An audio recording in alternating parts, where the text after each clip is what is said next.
amados, acho que a gente já falou bom dia, mas bom dia de novo, né? E eu queria nessa manhã, até antes de vir para cá, sabendo que nós íamos partir o pão, né? Estaríamos diante do Senhor na mesa dele. No meu interior eu estava orando, falando: Senhor, nós temos compartilhado bastante assuntos ligados ao teu reino, à tua volta. E a mesa do Senhor aponta para isso também, mas todos nós sabemos que o que é central, principalmente na mesa do Senhor, é a própria pessoa dele. Eu falei: Senhor, me ajuda, né, ter para mim mesmo, porque todos nós temos que fazer em memória dele, ele diz. Então, toda a nossa afeição, toda a nossa atenção, todos os nossos sentimentos, nossos pensamentos devem ser afinados e elevados pelo Espírito Santo a um ponto que Cristo mesmo seja central e seja tudo para nós e nós consigamos contemplar as facetas, os ângulos da sua beleza, da sua perfeição e também da sua própria obra por nós, né? Eu creio que todos nós concordamos nisso. E eu vinha meditando e pensando: Senhor, me ajuda pessoalmente e ao mesmo tempo ajuda todos nós, né, a termos esse senso, essa consciência, enquanto nós estamos reunidos no teu nome para isso. Porque a mesa do Senhor jamais envelhece, né? Ela tem até um cântico que um irmão escreveu que fala assim: refrescante tua mesa é, satisfaz-nos plenamente e nos supre diariamente. Refrescante a tua mesa é. Que alento tua mesa traz. Faz-nos lembrar a tua vinda. Esperança que não finda. Que alento a tua mesa traz. Porque Paulo diz que nós fazemos isso até que ele venha. Então, amados, enquanto a gente estava chegando aqui, eu tenho o costume sempre de consultar escritos de irmãos piedosos do passado, né? Eu fui chegando aqui, antes de sentar ali, abri assim esporadicamente um site que tem alguns escritos de alguns irmãos, e de repente estava lá, e tem uma revista. Deixa eu contar para os irmãos por que eu quero fazer isso aqui, ler com vocês e meditar nisso. Tem uma revista publicada pelo irmão Demi Penton, chamada a revista O Amanhecer. Ele publicou cerca de, acho que 40 edições. Na verdade, não era uma revistinha, era tipo um livrinho que vinha com fascículos e artigos escritos por ele. E ele publicou até o ano da morte dele, essa revista. Aí eu vi que no site onde eu abri tinha lá volume 4 a volume 6. E chegando aqui, eu falei: deixa eu ver alguma coisa. Senhor, eu queria ver se tem algum sentimento para aguçar isso em mim, né? E aí eu cheguei e vi um capítulo, porque eles publicaram os 45 capítulos dessas volume 4, 5, 6, dava 45 capítulos. Um dos capítulos se chamava A Devoção do Senhor Jesus. Aí, irmãos, enquanto eu comecei a ler, antes da gente começar a reunião, sentei ali, comecei a ler, e eu não suportei, não consegui nem cantar.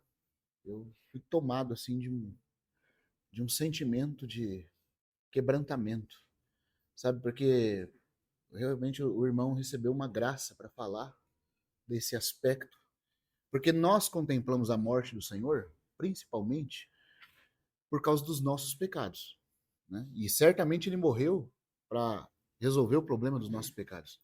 Mas existe um outro aspecto da morte do Senhor Jesus que não toca primeiramente no nosso pecado. E o fato de nós só olharmos para a morte dele por causa do nosso pecado, não é que isso não tem importância, tem, mas mostra quão egoístas nós somos ainda. Porque a morte, a devoção até a morte, porque a devoção, para ser devoção, ela tem que amar com todo o ardor do coração até a morte. E esse amor do Senhor Jesus, até a morte, não foi primeiramente por nós. Bendito seja ele, foi primeiramente, acima de tudo, pelo Pai. Ele tinha algo a dar a Deus mesmo. E algo que foi somente entre ele e Deus. E que nós, como diz o irmão Macintosh, quando nós, como os sacerdotes, filhos do sumo sacerdote, tem uma figura muito linda em Levítico. Os filhos de Arão deveriam se reunir ao redor do altar, ao a vítima do holocausto ser oferecida, e aquele holocausto queimava inteiro. E sabe o que eles faziam? De outras ofertas eles comiam, mas do holocausto não. Eles ficavam olhando aquela oferta queimar. memorando aquela oferta subindo inteira queimada para Deus. E sabe, o único que apreciava e que recebia aquele alimento era Deus. O que isso indica, irmãos? Isso é uma figura muito linda da ceia do Senhor. Nós estamos ao redor da sua mesa, contemplando o seu amor. Mas enquanto nós contemplamos, nós tocamos num tipo de amor que só Deus conhece com plenitude. Os irmãos conseguem entender isso? Nós estamos aqui, há um aspecto desse amor que flui para nós, mas há um aspecto que nem anjo nem homem conhece. Foi algo que se deu totalmente entre o Senhor Jesus e Deus mesmo. A sua devoção, a sua pureza. E eu queria, nessa primeira parte, talvez eu leve aqui 10 minutos, 15 minutos, só para compartilhar com os irmãos um pouquinho do que esse irmão escreveu. Eu penso que possa, talvez, se o Senhor quiser, tocar o coração dos irmãos também. E aí depois a gente pode ter uma outra parte, onde fica aberto para perguntas e respostas, com coisas em relação às coisas que nós compartilhamos até aqui. Tá bom? Então eu queria que a gente pudesse ler dois versículos antes. Um em Efésios.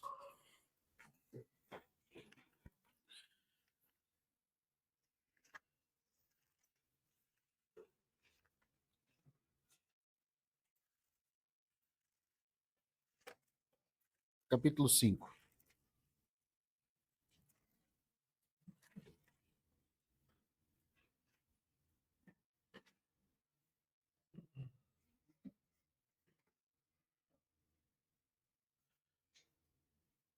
Versículo 1 e 2.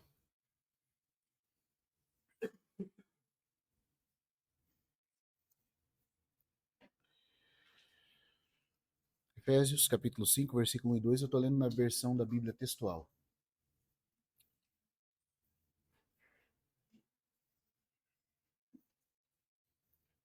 Aqui diz assim: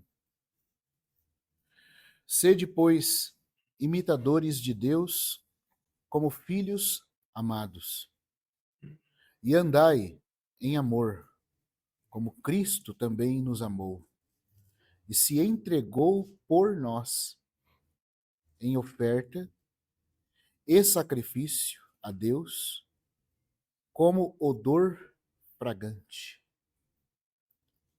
Agora, Salmo capítulo 17.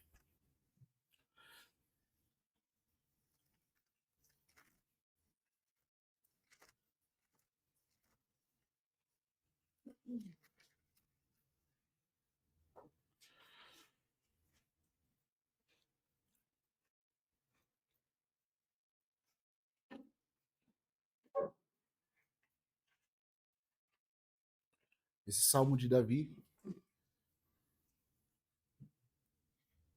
Só colocando uma coisa para os irmãos antes de nós lermos.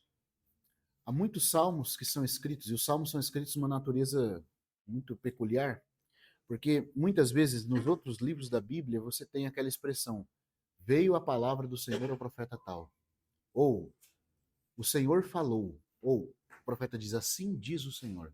Então você tem o profeta e o Senhor. Mas nos salmos eles são escritos num estilo bastante diferente. O salmista, já disse um irmão do passado, né? O irmão Witness Lee, por exemplo, disse no seu estudo vídeo de Salmos, que os salmos são a revelação do homem buscando e contatando e se unindo a Deus, por meio de cânticos e súplicas com exultação. Então esse homem vai galgando níveis espirituais de comunhão com Deus enquanto ele ora. Muitos salmos começam com o salmista orando a sua própria oração. Dali a pouco, irmãos, você não sabe se é o salmista ou se é Deus que está falando mais. E não tem o assim diz o Senhor. Você percebe que é o Senhor que assume total controle da fala por causa da natureza do que o salmista está falando. Não tem como se aplicar a ele isso. E os salmos é singular nisso. Os salmos, e diz o irmão Macintosh o seguinte, que visto que o salmista andava tão perto de Deus, Davi, por exemplo, era um homem tão íntimo que o coração dele começou a ser treinado antecipando bênçãos do Novo Testamento. Qual que era a bênção do Novo Testamento? Que o Senhor seria feito um espírito com aquele que nele crê. No Antigo Testamento você tinha o Espírito de Jeová vindo sobre a pessoa, e depois que Jeová usava o profeta como instrumento, o profeta é o profeta, Jeová é Jeová. Mas em Davi e nos homens íntimos e piedosos, acontecia o princípio da encarnação, como diz o irmão Atmani, onde a palavra se faz carne, onde em Jesus isso alcançou o nível máximo, porque ele era a própria palavra encarnada. Mas depois você tem em Paulo, por exemplo, um trabalho tão fino do Senhor, que mesmo quando ele dá a opinião dele vira palavra inspirada. Ele fala, olha, não tem mandamento do Senhor, dou a minha opinião. E contudo, a opinião dele ficou na Bíblia, como palavra de Deus. Então você tem esse nível, né? E até o irmão Ni fala que o capítulo 7 de Coríntios é o nível mais alto da inspiração. É o nível mais alto do ministério da palavra. Quando um homem, dando a sua opinião, é honrado por Deus como opinião de Deus. E Paulo, ainda mais humilde, fala, e penso que eu recebi a misericórdia de ser fiel. Fiel ao quê? A mente do Senhor. Essa opinião que eu estou dando é minha, mas eu penso que o Senhor trabalhou tanto em mim, pela misericórdia dele, que eu seja fiel em representar a sua mente. Que coisa linda, irmãos. E foi tão verdade que ficou na Bíblia como palavra de Deus. Então você tem o princípio da encarnação, você já não tem o assim, diz o Senhor. O Senhor falando por meio do profeta, o profeta sendo uma coisa, o Senhor outra. Parece que o Senhor e o profeta se tornam um, como ele quer ser um conosco. Só que isso é uma coisa, é uma bênção do Novo Testamento. Porém, no Antigo Testamento, exclusivamente nos Salmos, visto que o homem, não sei se os irmãos estão conseguindo acompanhar, ele está buscando a Deus em oração, colocando suas impressões santas, sua prostração diante da santidade. E ele está elevando níveis de percepção espiritual, afinando-se com Deus. Isso acontece nos Salmos. O salmista está falando, de repente você começa a perceber que ele sumiu de cena. Não tem nada a ver com o salmista mais o que está sendo dito. É Deus purinho falando, e aí se cumpre o que está escrito em 1 Pedro 1, versículo 10 a 12. O Espírito de Cristo estava sobre os profetas e falava. Então, quando você lê o Salmo, você tem que perceber aonde o Senhor Jesus, o Espírito dele, de forma antecipada, assume o controle de uma forma muito sutil e fina, que só se dá com aquele que andou muito perto de Deus. Esse nível de comunhão e amor, tá entendendo? Por que eu tô falando isso? Porque o Salmo 17 que a gente vai ler segue esse princípio, como muitos outros salmos. Eu lembro que quando eu li Salmos a primeira vez, sem ter essa percepção, eu falava assim, mas não é possível, Davi está muito convencido dele mesmo para falar o que ele está falando aqui, né? É claro que eu não ia duvidar que é a palavra de Deus, mas eu falava, Senhor, como é que Davi faz uma oração dessa? Porque a gente sabe que ele é um homem segundo o coração de Deus, mas a gente sabe onde ele caiu também, como também nós podemos cair. Ele não pode falar uma coisa dessa, Senhor? Mas, irmãos, agora entendendo o que acontece, na natureza dos salmos, como eles são escritos, nós entendemos quem estava falando na boca de Davi. Então, olha só, por exemplo, capítulo 17, versículo 1 a 3. Falando da sua devoção. Profetizando 1000 anos antes que viesse em carne, da devoção que ele viveria ao Pai enquanto ele fosse homem nessa terra. O Espírito de Cristo falando em Davi. Profecia messiânica. Dos dias do Senhor Jesus em carne. Falando na boca de Davi. Versículo 1 a 3. Ouve, Yahvé, uma causa justa. Esteja atento ao meu clamor. Escuta a minha oração, feita de lábios sem engano. Que homem pode falar uma coisa dessa? Não há engano nos meus lábios. Continuando. Da tua presença proceda a minha vindicação, ou seja, demonstre que eu sou justo, como de fato eu sou. Ele está orando para que fique evidente o tipo de natureza pura que ele tem. Ó, irmãos, Davi poderia falar uma coisa dessa de si mesmo? Continuando. Vejam teus olhos a retidão. Tu tens provado o meu coração. Retidão fala de conduta diante dos homens. Agora, coração é uma coisa que só Deus vê. Então ele está dizendo assim, tu provarás, tu vindicarás que eu fui justo, tanto por fora como por dentro. Tu tens provado o meu coração. Examinaste-me de noite. Passaste-me pelo crisol e nada achaste. Irmãos, quem está falando isso aqui? É o nosso bendito Senhor Jesus. O homem passado pelo crisol. Agora, eu gostaria, isso aqui foi só um versículo introdutório, isso aqui também Efésios, que diz que ele se ofereceu como aroma suave a Deus, porque é uma oferta que dá satisfação a Deus, para mim poder ler um pouquinho do que o nosso irmão Penton escreveu sobre essa devoção do nosso Senhor Jesus. Então eu queria ler, tá no celular, eu não preparei nada na folha, nem sabia que isso seria dado aqui para repartir, mas eu gostaria que os irmãos me acompanhassem.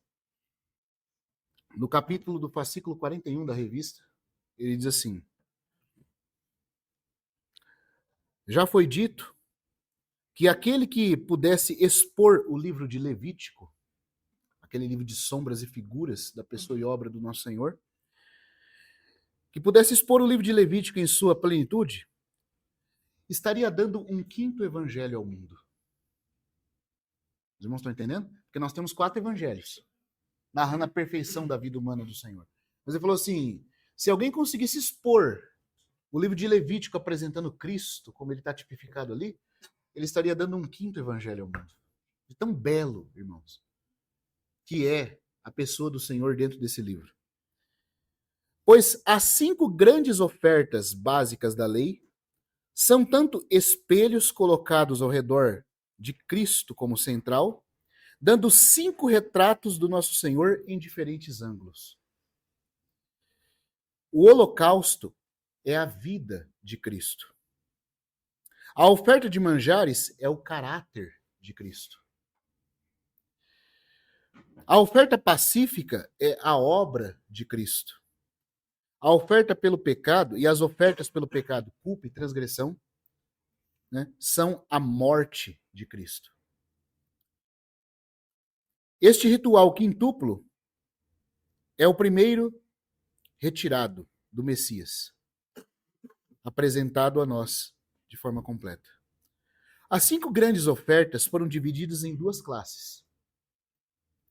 As ofertas de sabor doce ou de aroma fragante, para aceitação, para que Deus fique satisfeito e receba o que é devido a Ele. Elas são chamadas de ofertas de aroma suave. Só tem 3 ofertas em Levítico que são chamadas assim: o holocausto, a oferta de manjares, que cereais, e a oferta pacífica.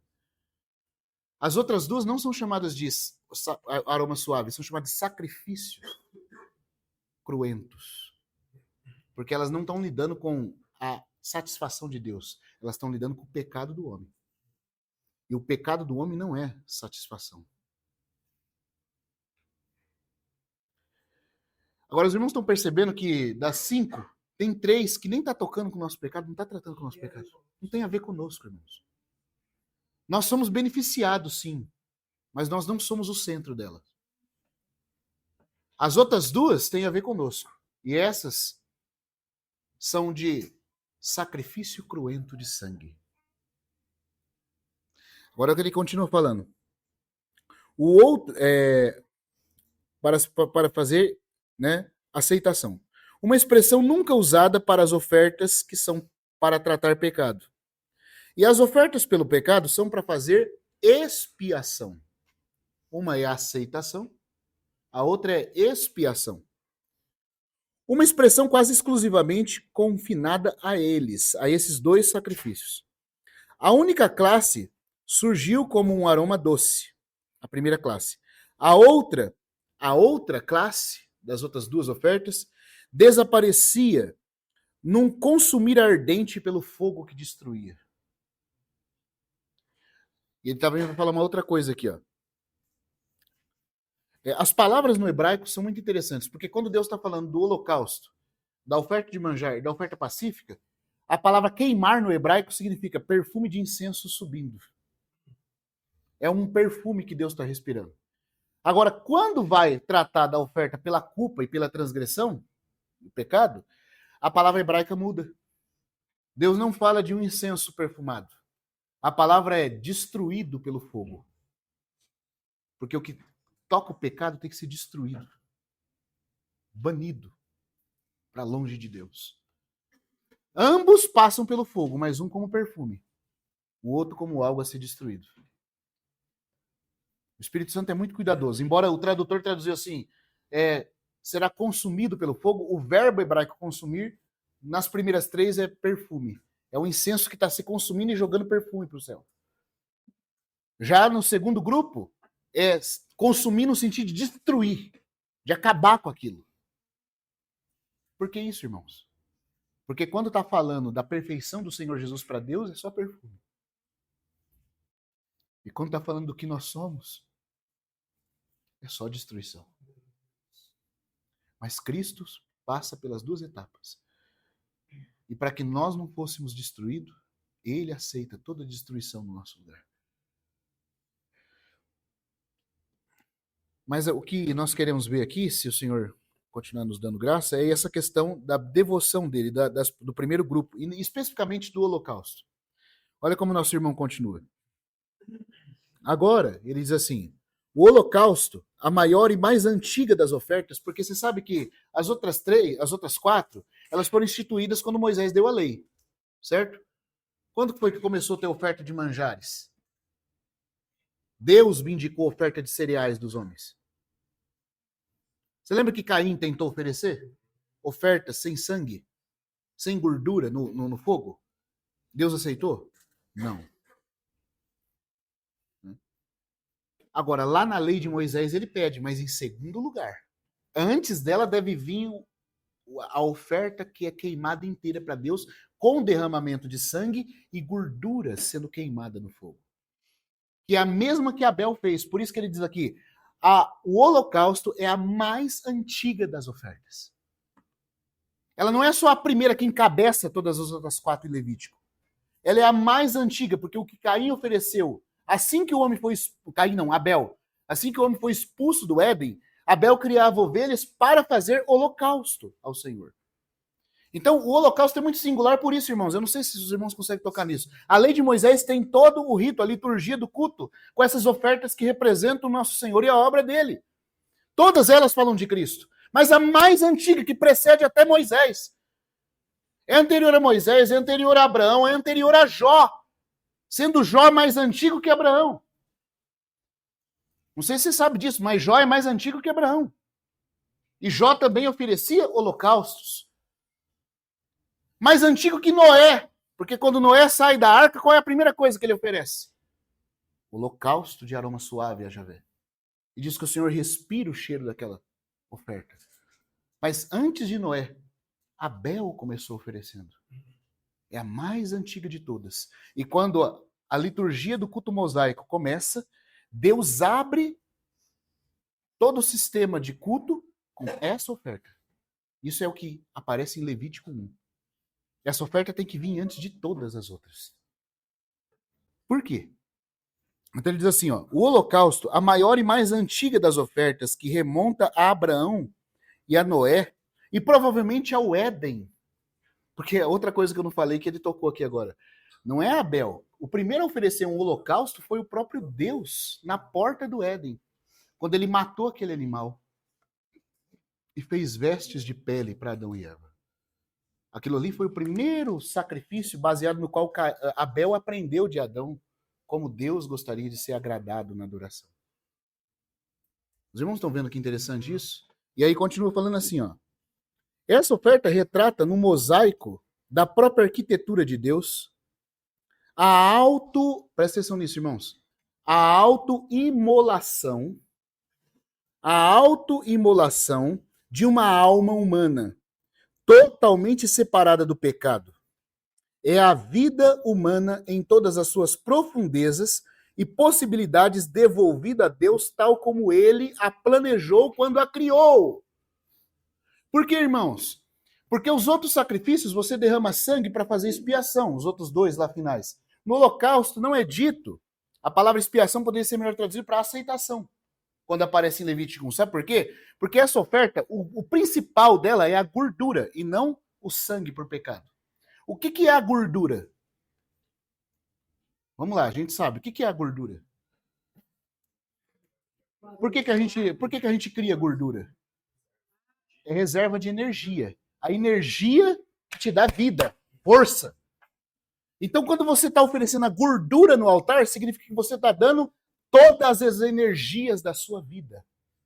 Gordura queimada no altar significa devoção com todas as suas forças. Os irmãos estão conseguindo tocar nisso? Quando coloca o holocausto para queimar, então, e ele queima inteiro, isso está significando que uma vida inteira está totalmente rendida a Deus. Como Deus criou o homem para ser. Acontece, irmãos, deixa eu tentar ilustrar assim. Deus criou Adão para a glória de Deus. Adão devia toda a devoção das entranhas do seu ser a Deus. Está entendendo? Então ele foi criado e ele deveria ascender em devoção crescente ao Senhor. Ele deveria ser essa oferta, você está entendendo? E tudo que Deus criou para a sua glória, e todas as coisas devem retornar a Deus dessa forma. Mas o que Adão fez? Adão deu devoção a Deus? Não, Adão, além de não dar devoção, deu problema. Além de não subir, caiu. Você está entendendo? Então agora nós temos dois problemas aqui para resolver. Por um lado, Deus tem que receber ainda o que Adão nunca chegou a dar. A devoção. Por outro lado, agora Adão tem que ser tirado do buraco que ele caiu. Então tem que haver um pagamento para tirar ele do buraco, mas ainda que ele for tirado do buraco, vamos supor que alguém vai lá e tira ele desse buraco, chamado queda, a desgraça da nossa raça humana. Se Adão chegar nesse ponto aqui, ele não vai estar ainda satisfazendo a Deus em plenitude, porque se alguém tira ele do buraco e devolve a posição que ele tinha de inocência, ele ainda está devendo devoção total a Deus. Você está entendendo, irmãos? É por isso que a obra do Senhor Jesus tem dois aspectos. Deus tem que receber algo que nunca recebeu, nem dos anjos, nem dos homens. Toda a devoção, todas as energias colocadas diante dele. E por outro lado, agora tanto o homem como os anjos caiu. E o homem caiu, e agora ele não tem nem como sair do buraco. Ele não tem crédito e só está em débito. Só está em dívida. Então, para ele poder ser tirado da posição de dívida, onde ele está negativo, com saldo negativo, alguém tem que ser punido no lugar dele, porque a justiça exige punição pelos pratos quebrados.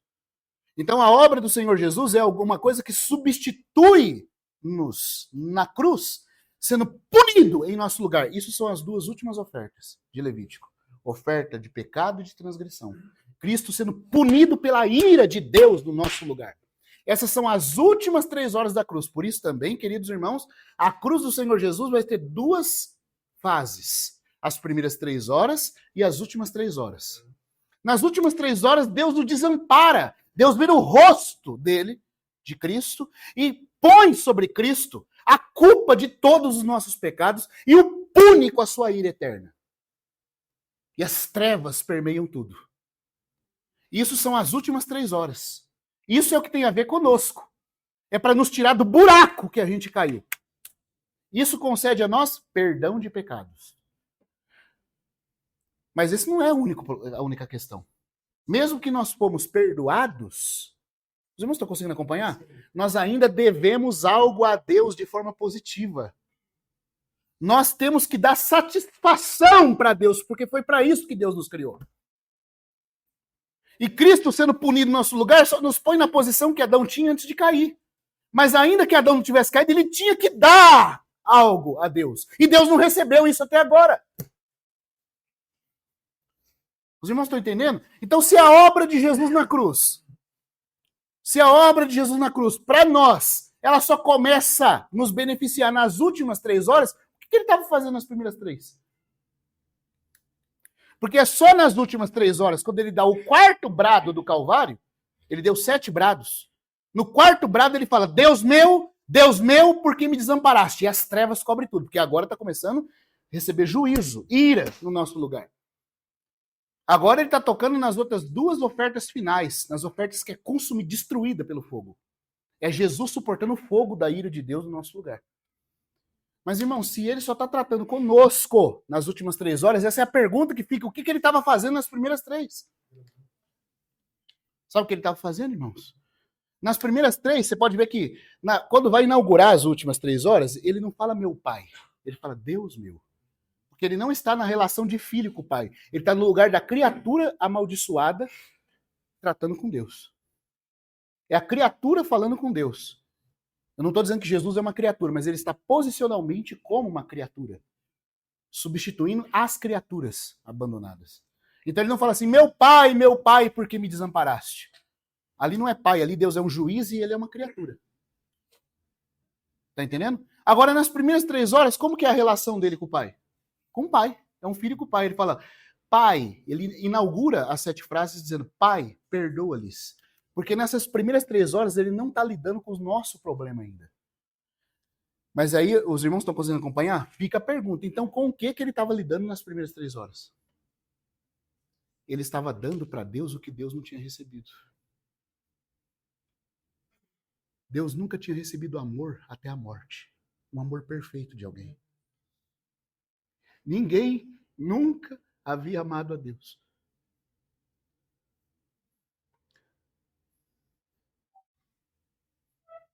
O mandamento da lei, o principal, continuava sem ser cumprido.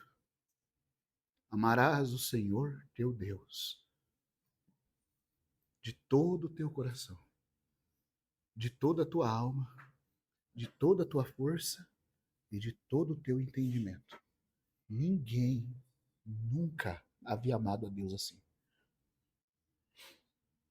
E a prova de que alguém ama a Deus assim, não é ele amar quando as coisas estão tudo bem. É se ele pode passar no teste quando Deus exige a própria vida dele em devoção. Porque Deus merece e tem direito a isso. Então Cristo estava dando isso a Deus nas primeiras 3 horas. Ele estava se oferecendo como sacrifício de aroma suave. Deus estava sendo satisfeito pelo amor que ele nunca encontrou em ninguém. Os irmãos estão entendendo? Nessas primeiras 3 horas, o Senhor Jesus era o holocausto perfeito. Todas as gorduras, todas as suas forças estavam se devotando a Deus, se satisfazendo naquilo que o Pai havia exigido. É só depois que ele cumpre a primeira parte do aroma suave que ele vira oferta a ser destruída pelo fogo. Mas, irmãos, a gente não tem ideia do que significou essa devoção. É por isso que na lei de Levítico 1, você pode ler lá Levítico 1, esse sacrifício, ele era queimado sem o homem tocar em nada. Eu ouso dizer, e nós temos que tirar a sandália dos nossos pés, que seria blasfemo qualquer um de nós dizer que entende o que ocorreu entre o amor do filho e o pai naquelas primeiras 3 horas. Nós só podemos apreciar e curvar nossa cabeça. Nós não temos como comer nada daquilo. Os irmãos estão entendendo? Não só nós, os anjos também não. O irmão Charles Wesley, ele chega a escrever um cântico dizendo assim: a Cristo coroai, seu lado aberto e mãos olhai, das suas chagas o fulgor e glória contemplai. Pois que anjo lá do céu o pode suportar? Perante esse místico esplendor de amor, abaixa o seu olhar. Ah, irmãos, como nós precisamos ter compreensão do que nós estamos fazendo quando nós partimos o pão. De quem é que nós estamos celebrando? Em memória de quem e o que ele fez naquele momento. É claro, nós não vamos conseguir penetrar. Mas todo o nosso afeto, toda a nossa atenção, toda a nossa mente, toda a nossa força tem que ser devotada, tem que ser votada a isso. Como aqueles sacerdotes ficavam em pé ao redor do altar, enquanto aquela fumaça, aquele olás, aquele incenso subia. E só Deus e a oferta estavam no centro. Isso era Jesus nas primeiras 3 horas da cruz. Totalmente para Deus. Tá entendendo? Isso é holocausto. A gordura queimada toda. Ninguém toca. Só Javé. Em Números, Deus chama isso de a minha comida posta no altar. Você sabe que você tem fome é quando não tem satisfação, quando você não recebeu aquilo que satisfaz você. Deus tinha fome de um amor assim. E toda a criação devia isso para Deus. E ninguém da criação havia dado isso a Deus. Com a exceção do nosso Senhor Jesus, Jó foi o homem que mais sofreu. Lá no capítulo 1 diz assim, quando da primeira tentação passa, ele fala, em tudo isso Jó não pecou, nem atribuiu a Deus falta alguma. Na segunda vez, o Jó já começa a mambiar. Claro, ele não chega a pecar, atribuindo mal a Deus, mas diz assim, em tudo isso Jó não pecou com seus lábios, mas já não menciona mais as intenções de Jó, porque ele ficou, irmãos, ele titubeou. Ele deu aquela vacilada. E depois ele começa, sem entendimento, na ignorância do ser caído dele, a dizer, tu, ó Deus, és um espreitador. Tu és cruel comigo. Se tu mostrasses para mim a minha culpa, mostra! Eu carregaria sobre os meus ombros, porque tu destruíste a minha família toda. Você percebe? Não ainda um atribuir de mal a Deus, mas um amargor, uma dúvida crescente no coração dele com relação à retidão de Deus. Mas o Senhor Jesus no seu coração, irmãos, ele nunca duvidou. Por isso que o Salmo 22, quando está falando daquela hora dele na cruz, é dito que embora ele está sofrendo como um opróbrio dos homens e um verme, o salmista, o Espírito de Cristo no salmista diz, todavia tu és santo. Não há dúvida da perfeição dos seus caminhos. Não é uma devoção que vacila. Deus recebeu de uma criatura, porque Jesus se fez criatura, pela primeira vez, o que a criação devia para Deus. E é com base nessa devoção que Cristo deu, que Deus recebe toda a criação. Porque se não fosse por isso, irmãos, nós não tínhamos direito nem de pensar ou respirar. Porque nós não demos o que o nosso bendito Criador merece. Dos males mais terríveis que a queda nos fez, foi nos fazer voltados para nós mesmos. Inclusive quando pensamos na salvação. Então, holocausto, né? Deixa eu continuar lendo um pouco aqui o texto.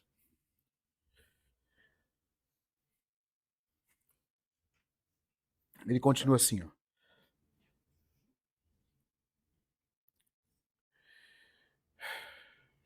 Totalmente separado do pecado e da vida humana.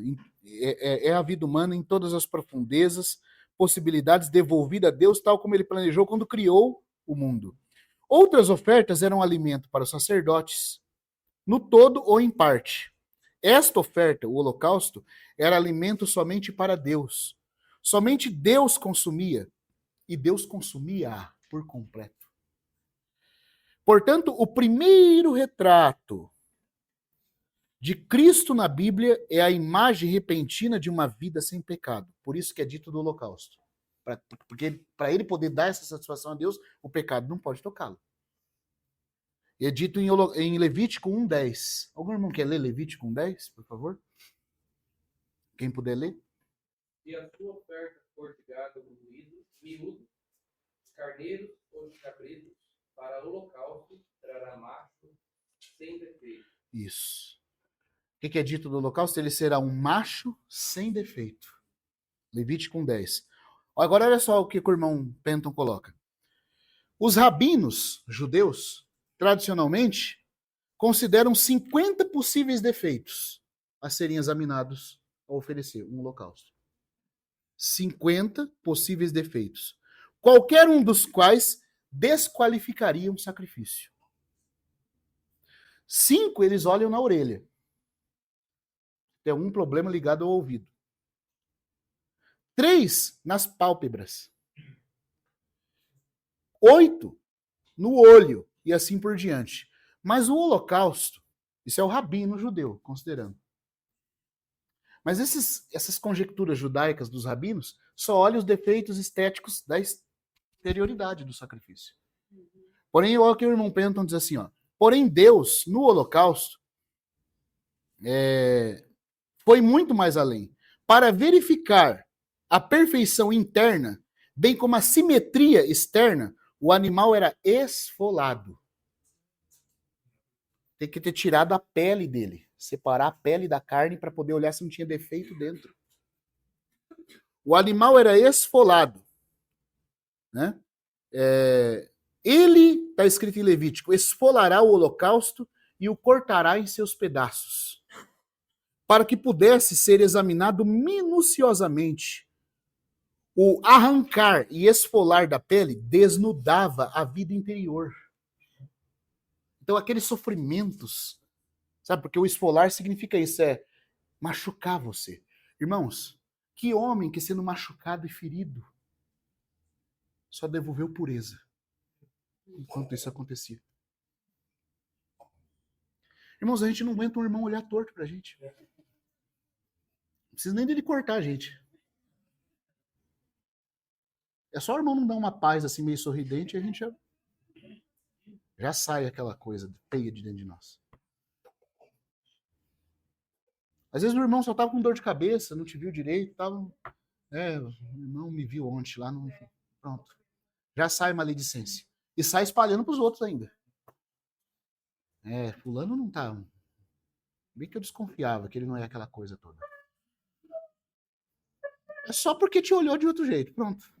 Não te machucou, não te xingou, não te falou um insulto, não te deu um tapa na cara. Só não te cumprimentou. Não vou reunir mais nessa igreja. Já sai, irmãos, toda sujeira está dentro de nós. Não precisa nem esfolar, não.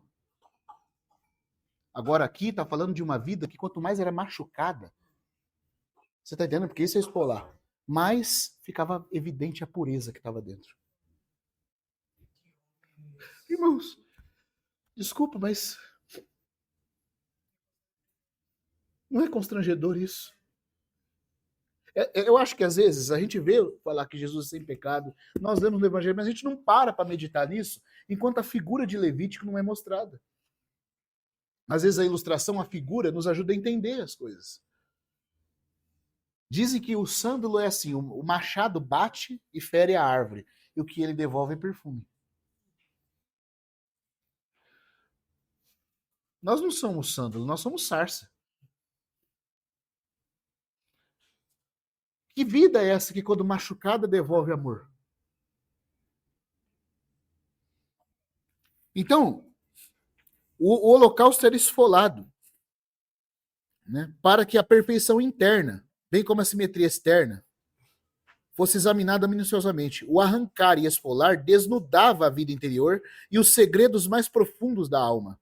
Assim, o Senhor Jesus não era apenas daquela beleza moral externa, como um homem que externamente fora dos círculos ou fora da intimidade não cometia pecado.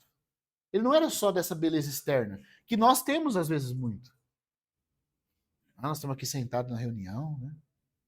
Lendo a Bíblia juntos, tendo comunhão.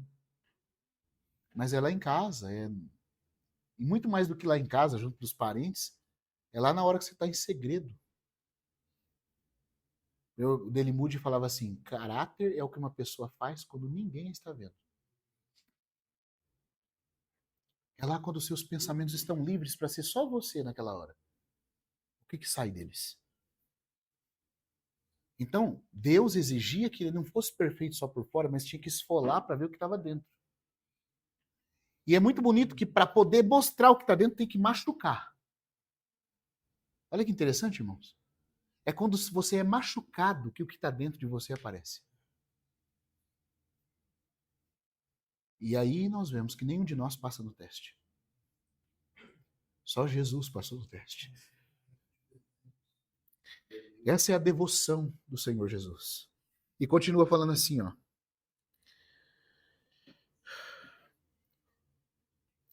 Esse esfolar foi o que tornou o tornou a admiração do mundo.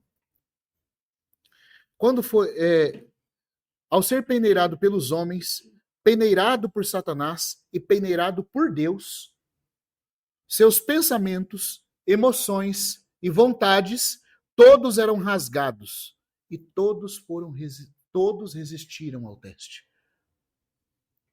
Agora olha só, olha o que ele coloca aqui, irmãos, eu achei isso lindo. Por isso que eu pedi para a gente ler o Salmo 17 com a consciência que é o Espírito de Cristo que está falando isso. Ele diz assim, ó, as Escrituras registram o sacrifício esfolado. Quando? Quando que Jesus foi assim esfolado? Ele fala assim, ó, o seu juiz, Pilatos, teve que admitir, não encontro culpa neste homem. O seu traidor, Judas, confessou com seus lábios em Mateus, traí pecando um sangue inocente. Do seu tentador foi dito, o príncipe desse mundo vem aí, mas ele não encontra nada em mim. Irmãos, a gente já parou para pensar na natureza das tentações que Jesus sofreu? Foi um demoninho, né? Não foi um espírito de coisinha pequena assim que foi lá tentar o Senhor, não. Foi o mais capaz de todos do reino das trevas. E ele foi tentado numa medida que nós nunca vamos conhecer. Mas o resultado final foi: o príncipe desse mundo vem. No final do ministério do Senhor, na última noite, ele fala: mas ele não encontrou nada em mim. Bendito seja o Senhor. Mas assim, o teste de Pilatos, de Judas e até de Satanás, essa entidade espiritual tão capaz de levar todos à ruína, não é nada comparado ao perscrutar onisciente de Deus. Quem examinou nosso Senhor até as entranhas, quem o esfolou até saber tudo da sua vida perfeita, foi o próprio Deus. Aí o irmão cita o Salmo messiânico, né, que eu pedi para a gente ler aqui. Ele diz assim, ó: mas, incalculavelmente, o mais importante é o esfolamento feito por Deus. Por isso o Salmo messiânico diz: tu provaste o meu coração. Visitaste-me durante a noite. Tu me provaste e não achaste nada. Tem uma outra expressão que acontece no Salmo 16, que é o próprio Espírito de Cristo falando também por meio de Davi, do Mictã de Davi, que é dito, confirmado por Pedro e por Paulo, na pregação de Pedro em Atos 2, na pregação homilia de Paulo em Atos 13 em Antioquia. Eles citam o Salmo 16 dizendo que era o Espírito de Cristo que estava falando em Davi. E no Salmo 16 tem uma coisa interessante. Aqui fala que Deus visitou o coração do Senhor Jesus à noite. Que interessante isso, irmãos. O que acontece à noite? À noite nós dormimos. E você já reparou que a hora que você dorme, todos os ímpetos e forças do seu ser externo são postos em repouso. Aí aquelas partes do seu espírito e da subconsciência vêm à tona. Por que nós temos sonhos estranhos? Por que várias coisas que acontecem dentro de nós, à noite, afloram? Se nós formos realmente sinceros, nós vamos ter que admitir que existem sentimentos que nós trancamos dentro de nós. Por exemplo, quando você tem mágoa de uma pessoa, você consegue fingir para todo mundo, e até para você mesmo durante o dia, fazendo outras coisas, que não tem nada, tá tudo resolvido. Mas à noite aquela pessoa se te visita em sonho. Você começa a sonhar com ela. Você começa a ter movimentos do espírito e do inconsciente acontecendo enquanto você está sonhando ou dormindo. O irmão Gino, uma vez, o irmão Gerson Lima contou isso pra gente numa mesa de café. Eles estavam sentados para tomar café. Não, na verdade foi assim, à tarde, eles estavam jantando juntos. Aí começaram a contar de um caso muito terrível de assassinato que teve na região de Sumaré, perto de Montemor. Aí o Gino ali com eles, né, sentado, o irmão Gino falava pouca coisa, estava só ouvindo. Aí ele foi dormir. No outro dia cedo, eles foram tomar café, deram graças ao Senhor. Aí o irmão Gino falou assim: irmãos, eu gostaria de pedir perdão aos irmãos. Perdão? O que, meu Deus do céu? O que o irmão fez? Não, porque por causa do momento da nossa conversa ontem. Enquanto nós conversávamos, daquele ato terrível feito por aquele assassino, no meu coração, uma inclinação sutil de um orgulho de nunca ter feito aquilo surgiu. E à noite eu sonhei com isso. Olha, irmãos, olha a fineza da coisa. Jung, nos seus estudos da interpretação dos sonhos, e Freud também, já demonstrava que os sonhos é uma reflexão da condição da alma, quando eles não são dados por Deus. Agora, quando o Espírito Santo consegue provar o consciente e o inconsciente e não encontrar nada, eu não sei se o Senhor Jesus sonhava, mas eu acho que sim, porque todo ser humano sonha. Mas que jardim de paraíso devia ser os sonhos? Ele diz assim: tu me provaste, visitaste o meu coração à noite e não achaste nada. Nada que te ofendesse. Eu já fiquei assim, quando o Gerson contou isso para mim do irmão Gino, porque assim, quem conviveu com o irmão Gino sabe o grau da piedade, da devoção, da sensibilidade que ele tinha com o Senhor. Não, para o irmão ficar preocupado só porque um movimentinho de orgulho surgiu. E aí ele falou que o cuidado de Deus foi tão específico que deixou aquilo se projetar na consciência dele enquanto ele dormia. Eu acordo, tenho uns pesadelos, acordo de manhã e dá na minha vida. Mas você vê o que é uma alma piedosa. Mas ainda estava lá. Mas o nosso Senhor, irmãos, como diz o irmão Stene naquele cântico lá do Alguém Como Eu, ele diz assim: entra, mestre, descansa um pouco. Estás cansado, estás sedento e rouco. Dorme, mestre, a casa é tua. Já fechei porta e janela para a rua.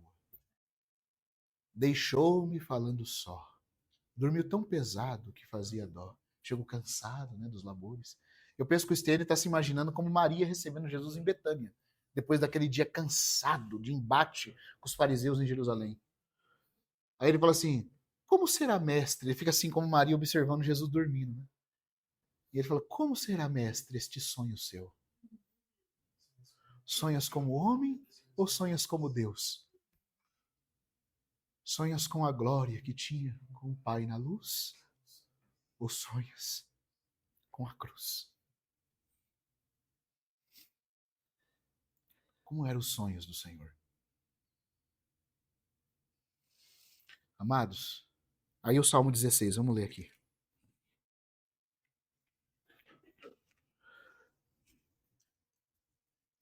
O Salmo 16 tem uma característica interessante. Como ele está falando, o Espírito de Cristo está falando da vida de Jesus, do coração de Jesus, você vai ver que ele é o único, talvez ele seja o único salmo da Bíblia que não tem uma só tristeza. Aqui está falando do homem que vive diante de Deus o tempo todo. Do homem perfeito e aprovado em todas as coisas. E aqui está o segredo da felicidade. Por que nós somos tristes e infelizes? Porque nós somos independentes de Deus. Como o Salmo 16 está falando da vida humana perfeita, dependente do Senhor Jesus, você vê que o salmista está alegre o tempo todo. Tudo que acontece está bom. Até a morte. Até a morte está boa também. Ele pula, interessante que a profecia aqui pula as horas da separação que é denunciada no Salmo 22. Porque ele não está tratando aqui com o nosso pecado. Ele está tratando da vida de devoção de Jesus ao Pai. E essa vida só pode ter alegria o tempo todo. Porque o segredo da alegria é a devoção. Não existe felicidade sem santidade.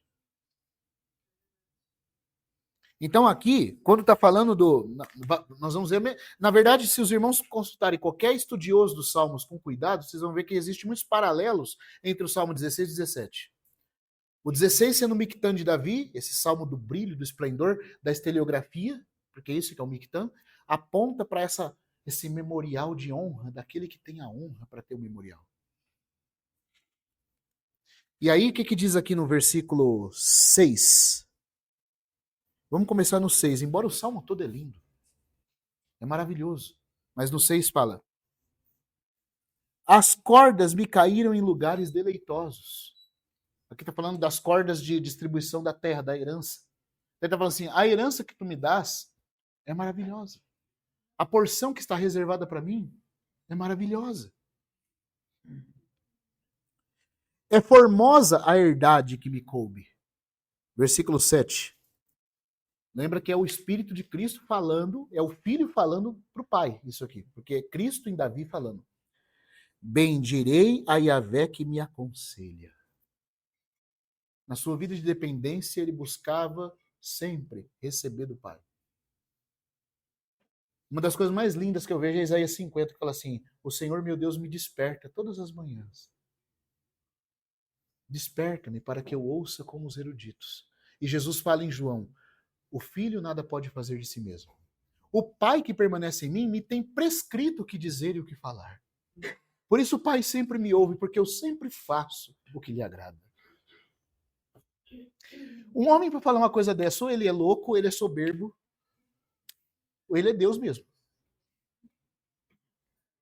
Para poder falar que tudo que ele faz agrada a Deus, não é agradar o padre, o pastor, o reverendo, seja lá quem for.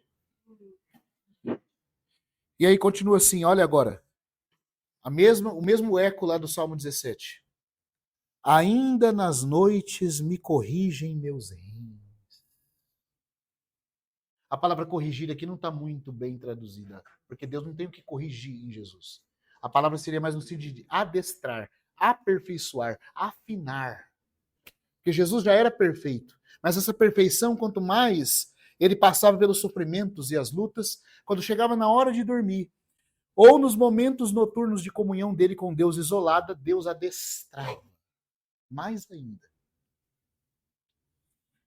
Os rins aqui, porque para os hebreus, o que o coração é para os gregos, os rins eram para os hebreus. Já que eles consideravam isso a sede das emoções mais profundas do homem. A consciência e o inconsciente do homem era representado nos rins. E Jesus está dizendo assim, quando tu me visitas, conforme o Salmo 17, nas horas da noite do meu sonho, enquanto eu durmo, eu sou aperfeiçoado. Porque minha consciência se torna filtro limpinho pelo qual a tua luz passa e me prepara para as boas obras do amanhã. Você sabe que os profetas, os irmãos que têm dom de profecia, muitas vezes acontece isso. Eles estão dormindo, aí o Senhor vem, fala com eles em sonho do que vai acontecer no outro dia, do que devem fazer, né? Ah, irmãos, mas nenhum era como Jesus. Quando o Senhor descansava, quantas comunhões em sonhos ele não devia ter com Deus. E quando ele estava orando, acordado, consciente nas madrugadas, como às vezes ele passava madrugadas inteiras orando, imagine quanto que a consciência dele não recebia da luz de Deus, fluindo limpinho o tempo todo. Nesse filme do The Chosen, que está saindo aí, que os irmãos devem conhecer, né? Não estou falando que o The Chosen é perfeito, não, mas tem umas cenas bem legais. Nessa, não sei se é a 4ª temporada, acho que é a 4ª temporada que vai começar agora, né? Os irmãos viram que na última temporada, no último filme lá, que é aquele que Jesus está andando sobre as águas, o Ismael lá, o rabino chato, que fica perseguindo Jesus o tempo todo, eu pensava assim, né? Olha pra você ver a pureza minha, né? O Ismael lá falava, esse cara, meu Deus do céu, você já começa a querer que o cara se dá mal, né? Que terrível, cara. E com certeza isso aí vai ser um daqueles que blasfemam contra o Espírito Santo. Já tô vendo. A hora que chegar a hora que... E eu julgando o cara. E você vê, irmão, eu não vou nem falar para os irmãos o que aconteceu quando eu fui assistir Paulo no cinema. Tinha uma hora lá do Paulo, apóstolo de Cristo, lá, e tava eu, o Igor, acho que o Paulinho, não sei se estava também, Paulinho, esse dia. Ah, tava o Luquinha, né? Nós lá no cinema, tudo santo, assim, olhando aquilo lá com devoção, né? Aí foi vindo aquela cena, irmãos. Não sei se os irmãos já viram o filme, né? Mas tem uma cena lá que o prefeito romano, ele tem uma esposa que parece a Jezabel. E a esposa foi invocando com o Paulo, falando mal, tudo que o Paulo ia fazer, ela ficava... Teve uma hora que ele falou que ia chamar Lucas para ajudar o filho, né? O Lucas que estava com o Paulo, chama a filha que estava doente. Aí a esposa, esse grego não vai entrar na minha casa. Eu não aguentei. Eu estava dentro do cinema, todo mundo assustou, porque eu falei assim, dá um tapa na cara dessa mulher. Essa é a pureza que está aqui dentro. Eu fui assistindo assim, que eu fui criando uma revolta. Falei, mas que coisa, gente! Aí o irmão virou assim pra mim. Que isso, irmão? Você tá crente? Né? Mas o Ismael lá no The Chosen, chega uma hora que tá terminando o filme, Jesus fala assim, vamos orar, vem orar comigo. Aí o filme não mostra, né, o que acontece, porque ele só sobe a montanha com Jesus. No trailer da 4ª temporada tem um pedacinho lá, que não sei quantos irmãos aqui já assistiu, se já saiu, não sei se saiu já, mas No trailer eu sei que tem um pedacinho que o Shimael volta assim pro Sinédrio, né? E fala assim pros outros rabinos: aquele homem não é o que eu pensava. Eu orei com ele.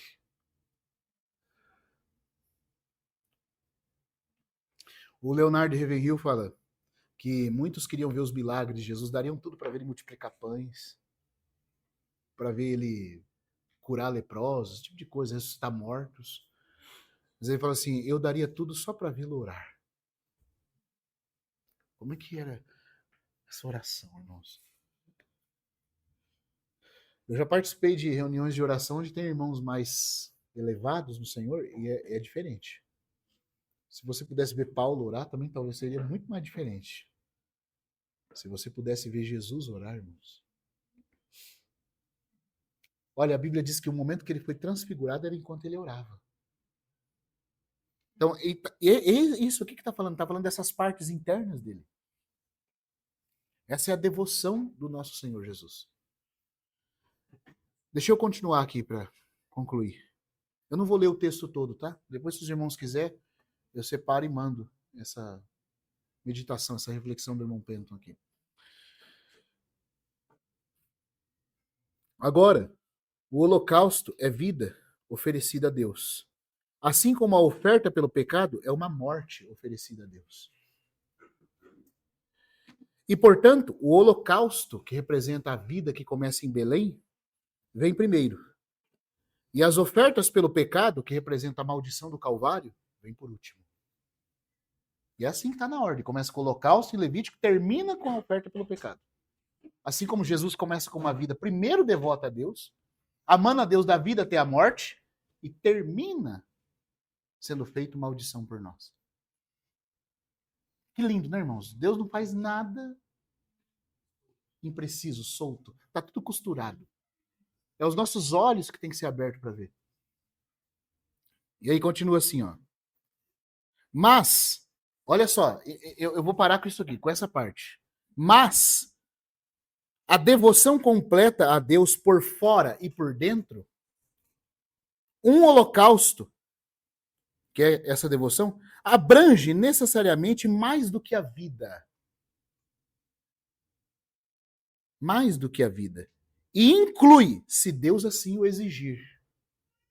Porque Deus é digno para poder exigir. Ele tem direitos de exigir. E inclui, se assim Deus exigir, o martírio em amor. O sofrer até a morte por amor. Porque isso que é o martírio. A palavra mártir, no grego testemunho. Testemunha, mártir, vem de martúria, que é testemunho. Ela significa alguém que ama e se embasa numa verdade com a vida e a morte devido ao amor que o vincula àquela verdade. Ele testemunha com a vida e com a morte acerca daquilo. E é claro que o Senhor Jesus, no que tange a nossa salvação, irmãos, nós temos que crer que ele morreu uma morte expiatória. Ele não morreu só como um mártir, para nos salvar. Mas no que tange a esse aspecto da devoção dele ao Pai, ele foi o mártir. Você está entendendo?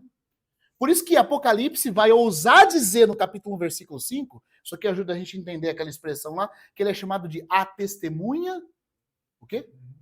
Fiel. Se você olhar a palavra testemunha, mártir. Mártir. Ele é um mártir fiel. Porque ele amou a Deus de todo o seu coração e deu a vida em amor, em devoção a isso. Aí continua. Então, se Deus exigir, né, se assim Deus o exigir, essa vida de amor exige também o martírio. E assim lemos em Levítico capítulo 1, versículo 11. Quem quer ler o versículo 11 de Levítico 1, por favor?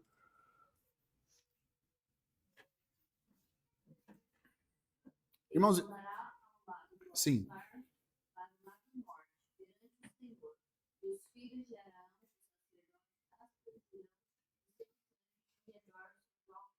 Olha como é que o irmão Penton coloca essa questão agora. É dito que se Deus exigir a morte, porque devoção completa ama até a morte, então ele vai morrer. E é isso que Jesus está fazendo nas primeiras 3 horas, morrendo por amor ao Pai. Não tem nada a ver conosco ainda. Agora, olha só. Olha como é que ele coloca isso. se Deus exigir, envolve o martírio. E assim lemos em Levítico 11, e ele matará o novilho diante do Senhor.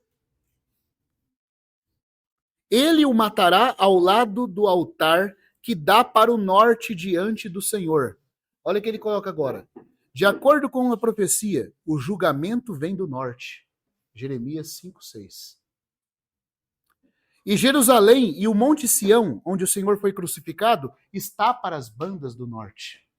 E por isso o novilho era morto do lado norte. Você está vendo, irmãos? Jerusalém, onde está Sião e o trono de Davi, para as bandas do norte. O julgamento vem do norte, Jeremias. E o novilho é morto para as bandas do norte. A devoção a Deus não conhece limites, exceto o limite da vida toda.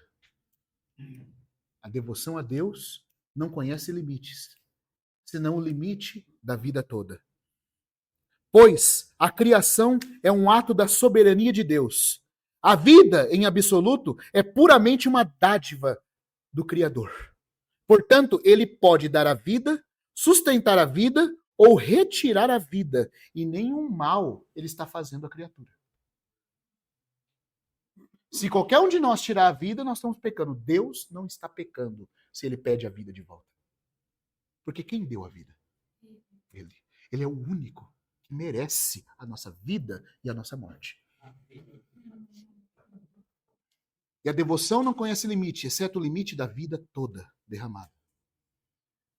Irmãos, eu não sei, eu não consigo colocar isso aqui em palavras sem ler. Você percebe a profundidade da luz que o irmão traz sobre isso? Aqui diz assim: o limite da dádiva cabe exclusivamente ao doador. Assim, a devoção completa oferece tudo de volta a Deus. E em épocas de martírio, Deus o aceita. Poderia o autor poderia a autoentrega ir além de um ser sem pecado, entregando sua vida sem pecado ao Altíssimo? Ele não está morrendo porque ele pecou. É uma vida sem pecado que tem todo o direito, então, de viver, mesmo assim se devolvendo a Deus, se assim Deus exige. Nós morremos porque pecamos. Jesus morrendo, em primeiro lugar, nas primeiras 3 horas, não é porque ele pecou. Se tem um homem que tinha direito só de viver, era ele. Mas a devoção diz: ainda o que eu tenho por direito é delegado por ti. E se tu pedires, eu te dou de volta.